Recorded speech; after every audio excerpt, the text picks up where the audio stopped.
Welcome to the Fab Journey podcast. Hi, I'm Paul, the guy behind a Fab Journey, and what is coming up in 2026. That's right, I'm going to give you my predictions as to what I think the releases are going to look like in 2026. So now, few caveats, or let's be honest, excuses to get in before we already start this. I'm only 10 weeks into my flesh and blood journey. So let's be honest, I don't have a full history of how LSS organises its releases, or have not really listened to all of their press releases in the last sort of 2 years or so that might give us hints on those sort of things. So I'm not really fully up to what's been promised, as in what will and won't be done from a release point of view. Also, look, I'm an outsider. I am not part of the LSS sort of inner circle. I don't know anybody who has insider information as to any of this sort of stuff that is kicking off. However, what I can do is I can look at what LSS has done in the past, where I think there are spaces to be filled in the meta, and from that come up with some sort of idea as to what I think they'll be doing next year. And so that's what I'm going to do in this one. So where are there spaces for heroes? Look, at the moment we've got a very diverse and competitive, very diverse meta, both at competitive level and also at some local level. I mean, I think I saw that Puffin got their first win recently. If you've been following my weekly posts, you'll know that our local meta, we don't ever we don't seem to be getting more than two people playing the same hero, and it's so it's a very diverse meta at the moment. Now, look, I'm talking about Classic Constructor. That's the main format, and I think that's basically where LSS will be or should be looking at as to what should we be doing next. Where do we need more heroes? Where are there too many heroes? Which categories? Which areas? So that's where I'm kind of looking at that one. Okay, I don't think you release heroes for Living Legend. Look, that sort of naturally, organically grows as the heroes do come out of Classic Constructed. So yeah, so you wouldn't be looking at that. And obviously, with Blitz being moved on, we're now looking at some Silver Age, which is sort of hasn't really happened yet, so you can't really use that as any sort of guide. And if we're talking about things like Smash Palace or Ultimate Fight Pit, I think that's a separate thing entirely. So I'm mainly talking about the main releases, not whether we'll see another Smash Palace style thing. Now, how quickly can LSS react to a hero getting Living Legend? Well, James White put up a post recently where he showed that he was playing with Dromai, Mother of Dragons, which is a hero to be released in 2027. So look, they are looking at least 12, well, looking at over 12, so sort of 18, year and a half, 2 years ahead with their release cycle, with their planning, with their design, etc. So if suddenly, say, Gravy wins everything and goes Living Legend, they can't respond to that straight away. It's going to take them a bit of time. Now, they can obviously look and predict as to what's going to happen. But yeah, if there are sudden changes like that, say, for example, Gravy suddenly Living Legendary, it's very hard for them to react quickly to that sort of thing. Now, is it set in stone, that 18-month kind of runway? No, they can bring releases forward or move them backwards if they had to. But the overall general direction where they're going is, let's be honest, is pretty fixed from that point of view. And actually, to those of you on the video, I was supposed to show you the post that James White put up there with the card that he's been playing with. He did say, look, it is a working title. The name of the card may change, as well as the artwork as well. So if we are looking at the heroes, then where is their kind of space at the moment? So if we look at the kind of the population of Classic Constructed heroes currently, you've got 4 assassins. You've got Arachne 3 times and Azuri. In the brute section, you've got KO twice, Tough Nut, Levi, and Rhinar. Guardian is the biggest group with 7. Lyeth, Pallades obviously just joined it. Betsy, Bravo, Charles, Valda has just come up. Actually, just come up to Classic Constructed, and Victor. For Illusionist, we've just got the 1 in Prism. For Mechanologist, we've got a Dash, Max, Puffin, and Teklevassen. Necromancer, just Gravy. That's the only Necromancer that's ever been released. Ninja, you've got 4 in Syndra, Phi, Ira, Katsu. Ira again stepping up from young to adult hero recently. For Ranger, you've got 2, Marlin and Riptide. Runeblade, just the 2 as well, with Florian and Vincent. Warrior, with 5 in there, Bolton, Dorinthia, Fang, Casse, and Olympia. And Wizard has got Kano, Acilio, and Verdance in there. If you read the article, I've got a little graphic up, and if you're watching the video, you might see this, but I've reckoned that KO, Syndra, Florian, Kano, and Verdance look like the sort of 5 that are probably going to Living Legend fairly soon, so from that point of view, where have we got space? Clearly, we just got 1 Illusionist, so there's clearly space there. Look, 3 out of the 4 Illusionists we've ever had of all Living Legend. But we've already seen that Dormai is coming back in 2027. So if we do see an Illusionist come back, it'll either be part of a new release or be light, it'll be part of a new or part of light or a Mystic release in there. Clearly, there's going to be space in that Runeblades. Runeblade, we've got 2, and Wizard, where you've only got 3, especially with heroes in there getting close to Living Legend as well. So I think there's space in that one as well. Ninja, there with 4. We'll just have to wait and see on that one. On the Runeblade side of things, in particular, obviously, it sounds like LSS was shocked by how quickly Aurora disappeared, and that so they probably obviously thought that she would be around for a while. So maybe then an elemental set has been sort of fast tracked sooner rather than later. And I say Ranger and Assassin are 2 classes that look a little thin and have space to grow. On the flip side, look, Guardian is with 7 is a bit bloated perhaps at the moment. Obviously with Super Slam and Mastery Guardian having brought out 3 extra heroes very recently. Warrior, Mechanologist, and Ninja also look pretty well populated at the moment. But I say Ninja might have a place opening up with Syndra pretty soon. So, what can we learn from past releases?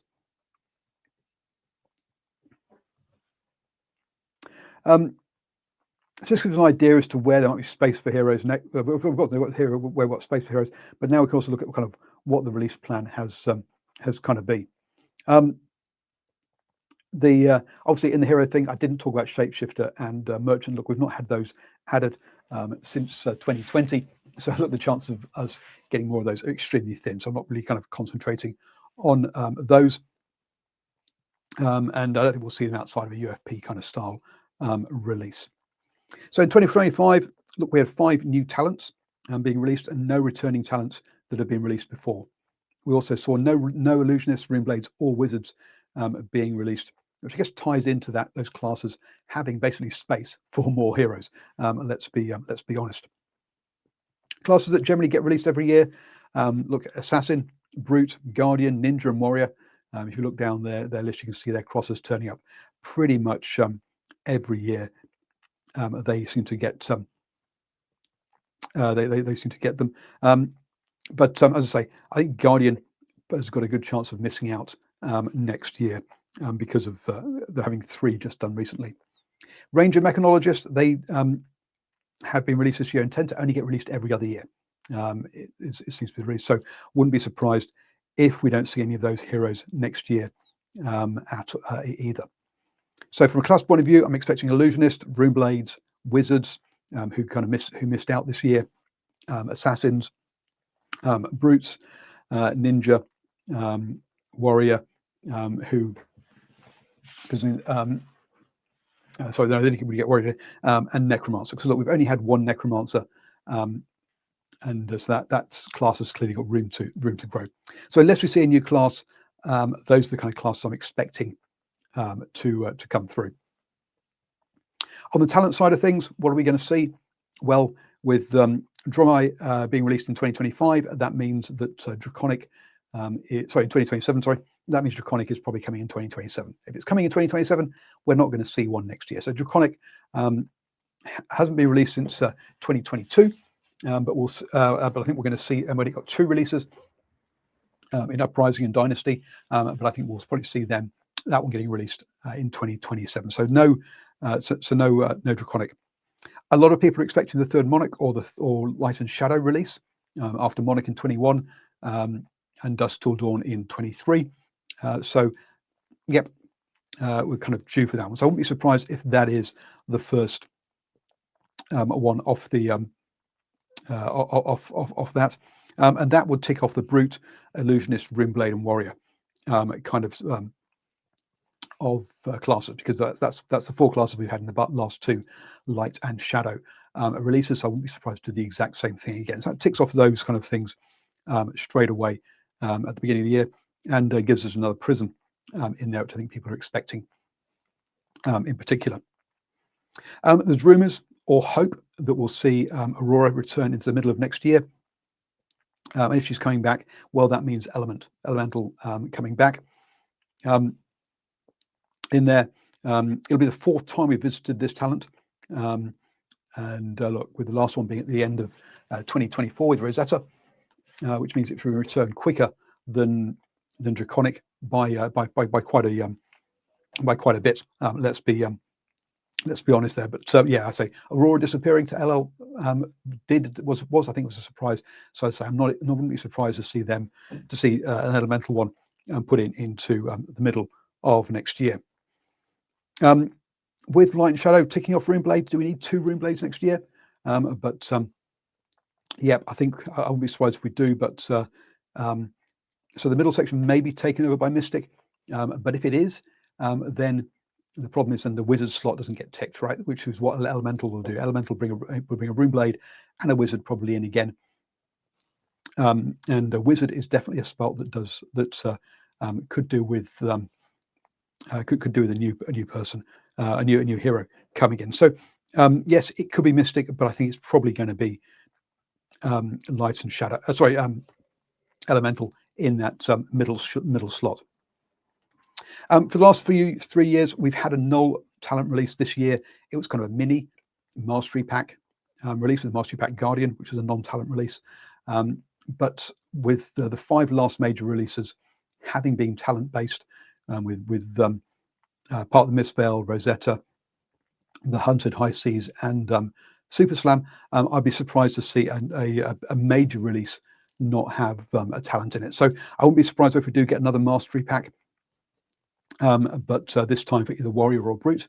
I think there are 2 classes that have got old heroes that could do with a bit of a boost to push them over to LL level. So I think we'll probably, I won't be surprised if we get another Mastery Pack again next year as a kind of as a mini release rather than a sort of big major release. But I say for either Warrior or Brute. The final slot of 2026, we could see a return to Chaos. That would be a pretty quick return, but we did see very quick returns with Elemental and Draconic in their first releases. The next release was they double up, so we could see that, and we could also see Mystic come in. But if we did, again, there's a lot of heroes, a lot of classes that would get missed out on that one. Now again, I don't know. There's been a lot of hope around for a Savage Lands release to come up. Now, if it did, then we'd be looking at a new talent, because so far each talent is linked to sort of one location. So Elemental relates to Aria. Demonistry is Shadow. High Seas is Pirate. Mysteria is Mystic, funny enough, and Solana Light, and Volcor Draconic. That leaves Metrix, Pits, and Savage Lands so far have all been sort of talentless, or have not had a talented heroes in them. So if we do go to Savage Lands, which is what I think people want to see, then I wouldn't be surprised if we get a new talent is added at that point. That would give the opportunity to expand the Necromancer piece. It would mean Brutes again. Now, Brutes is a pretty strong hero base already, but that Necromancer piece does need it. And I think that and I've seen sort of comments that Necromancer could be something that comes out of Savage Lands there. So I think it will have a that will have a Savage Lands one with a new talent in that third slot, or the last slot of the year. If they do go down this route, that does mean Assassin and Ninja would be getting a year off after having heroes every year for the last 4 years. I don't think that's necessarily a bad thing per se. In that one, there. And look, there is a possibility that the third release won't be attached to one of the existing places that they've got. I mean, High Seas didn't exist before the High Seas release. Super Slam isn't in a specific location. I think it's the borderlands area of Solana and Araya. So yeah, just because that's the list of places currently on the map doesn't mean they have to release for those ones. I'm sure we're going to find out. So there you go. That's my predictions. So to put that in summary. Oops, where's my summary list gone? I've just gone and misplaced it. I think Guardian and Mechanologist are going to get both due a year off. The first release will be Light and Shadow with a Brute, Illusionist, Runeblade, and Warrior classes. The second release will be Elemental based with Runeblade and Wizard. We'll have a mini release pack, a mini mastery pack release for either Brute or Warrior. And then the third release will be probably for Savage Lands with a new talent and including classes Necromancer and Brute, meaning that, say, Assassin and Ninja will get the year off, with then Draconic getting its release in 2027. So there you go. That's what I think. What do you think LSS have got planned for next year for Flesh and Blood? Do let me know down in the comments below. But I'm sure we'll be finding out more on the 6th birthday live stream, which is at 10 a.m. Monday, the 20th of October, New Zealand time. The time they're advertising is sometime in the USA. And also, we've then also got the LSS keynote presentation on Thursday, the 13th of November, at the beginning of the World Championship in Philadelphia. So those are the two big dates, 4 big announcements coming up: 20th of October, New Zealand time, and 13th of November for you. So you'll probably find out more then. But as I say, do let me know in the comments below what your thoughts are as to have I got it right, have I got it wrong, as to what you think is going to happen in 2026 for Flesh and Blood. I've also been asked which armory packs I think are going to come out. So I'm having a look at that, and we might get another video out about which armory packs we might see coming out next year in 2026. As always, please like, subscribe, and share, and all of that kind of lovely stuff if you have enjoyed the podcast. And be talking to you soon about Flesh and Blood.